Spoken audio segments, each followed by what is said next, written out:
What's up, YouTube? Over the last 3 months, I've been able to take my account from a mere $3,000 all the way over to $13,000 now. For the majority of my adult life, I've had a negative net worth, and now I'm worth over $10,000, which blows my mind. So I want to share this moment with you guys and let you know exactly what I'm invested in.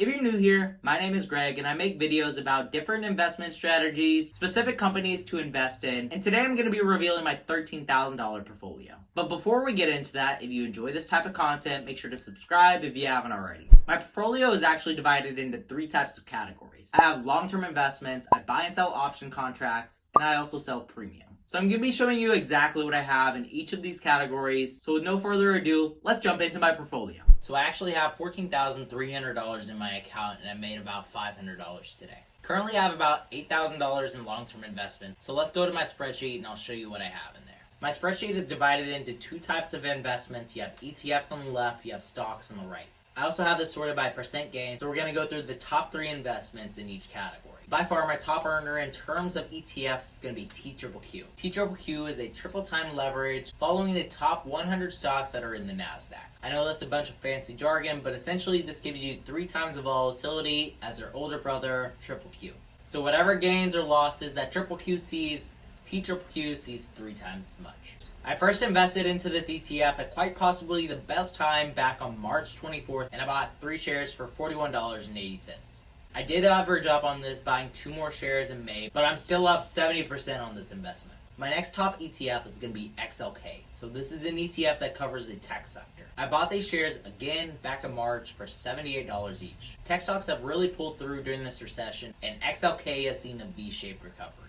Unfortunately, I only put about $240 down at the time, which wasn't a lot, but I personally like to use dollar cost averaging. So I invest about $250 or so a week into the markets. Finally, my third top ETF is going to be Jets. I bought $50 worth of Jets back in May, and this was a pretty good time. Their share prices have seen a lot of turbulence, but overall this is a pretty safe investment because they don't just invest in airline companies, they also invest in terminal services as well as airports. This means that they're well diversified, which is great. Boeing has warned us about the possibility of one of the airline companies going bankrupt, so I definitely think that putting your money in Jets is a lot safer to do. And again, I bought this back in May when they were very close to the bottom. So that wraps up my 3 top ETF investments, so let's move on to stocks. The top stock that I'm holding right now is going to be Big Bad Boeing. I don't think that Boeing really needs an introduction because everybody really knows about them. They're pretty much the darling of the stock market, and I bought these shares back in March. I paid $124, which is a little bit expensive at the time, but I'm glad that I bought in anyway. This is probably one of my favorite investments that I've made because it has a ton of upside potential. Since I bought these stocks for so cheap back in March, I can ride the wave up for Boeing, and I do think that the airline industry is going to recover. And the great thing about investing in Boeing is you're not putting your money down on a single airline company. Boeing makes profits from everybody by selling them their jets, and they're just about to come out with their 737 MAX, so they should be raking in some revenue.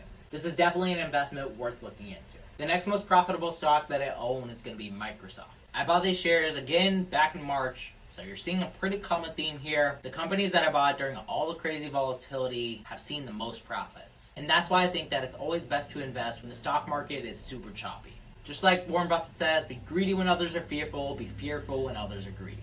Microsoft has a market cap of $1.5 trillion, which is huge, but this is for good reason. They're a very well-diversified tech company, which is probably one of the best places you can put your money right now. Tech is so innovative and so competitive that it's just bound to see growth. I'm up over 37% on this investment, which is really great. A lot of people will tell you not to invest in big tech because they're super overvalued, but I don't believe that this is actually the case because of what I said earlier.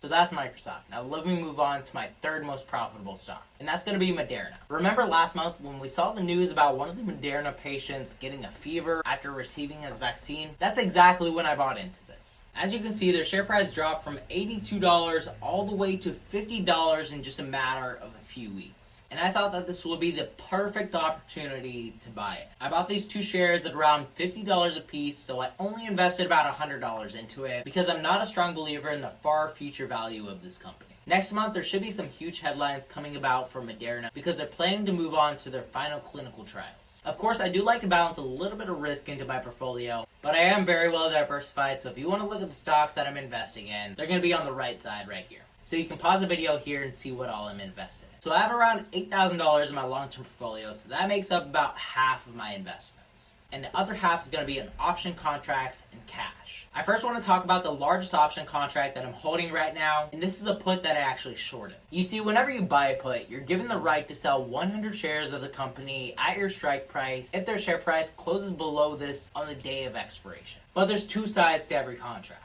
I, the seller of this contract, agreed if Bank of America closes below $24 tomorrow, I will buy 100 shares of their company at $24. So I locked up $2,400 of collateral, which is the strike price times the 100 shares that I'm controlling. Since I sold this put, I was paid in premium to make this trade. I was paid $56 upfront, which I then turned around to buy 2 more shares of Bank of America. Now you can really use this premium money on whatever you want. You can use it on beer money, or you can use it to YOLO some far out of the money options. Selling premium is definitely a consistent way to make profits, so I'm looking to put more money into doing this. This is overall a pretty safe investment to make because if it does go south, then I just own 100 shares of Bank of America. I find this very similar to investing in dividend stocks, but instead of getting paid quarterly, I get paid weekly for putting on these trades. And usually you make about 2 to 3% of whatever you're putting down. So I put $2,400 down on this trade to make $56 back. Now there's 3 other option contracts that I'm holding right now, so let's go over those. All my option contracts are calls right now because I think that the stock market is going to continue to go up. So I have $1,000 invested into Costco calls expiring on July 17th. Then I have $700 invested into Slack calls that are expiring in August. And finally, I have some Bank of America calls expiring in September. So as you can see, I like to give my options a little bit more time and I don't like to play the weekly contracts. Overall, this option investment strategy has worked out really well for me. Let me show you my spreadsheet that has all the options trades that I've made this year.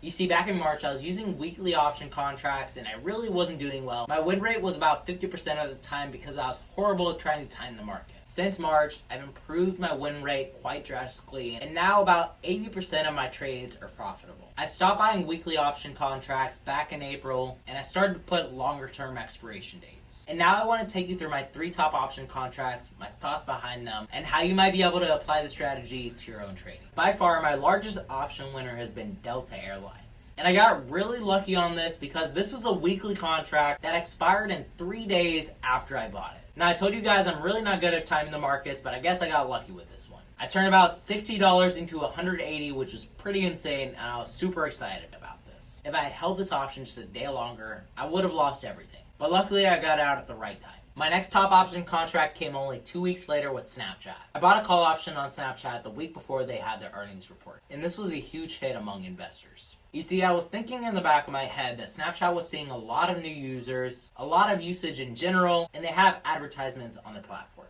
They beat their analyst expectations by having a ton of revenue from their ads, and this sent their share price up by 50%. I was almost able to double my investment.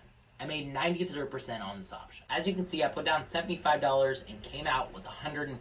And the final top option contract that I made was on Nvidia last month. Personally, I really love investing in the chip industry, and I have a lot of money on AMD. The day that I bought this option contract, Nvidia's share price was down 12%, which was huge. I really couldn't find any news surrounding why they were down so much, and their share price was continuing to trend up on the long-term charts, and that's why I bought this option. This is the strategy that I've used for some consistent profits with options trading. As you can see from all these green trades, this has worked out really well for me. And the 4 red trades that you see here was because I was trying to bet against the overall direction of the market. So case in point here, don't bet against Jay Powell and his money printers. I really suggest that you try to trade with the direction of the market and try to set longer term expiration dates. Try to find companies that are undervalued and then buy call options on those companies. The odds of you timing the market to a T are pretty low, but if you're betting with direction, you have a higher likelihood of profiting. So that wraps up my $14,000 portfolio, and if you want to keep up with what I'm investing in on a day-to-day basis, I post all my trades over on my Discord. There are 60 other traders in there that you can talk with, get some ideas about the market, and we can all make some profits. So with that all said, guys, remember to stay positive, stay green. I'll catch you in the next one.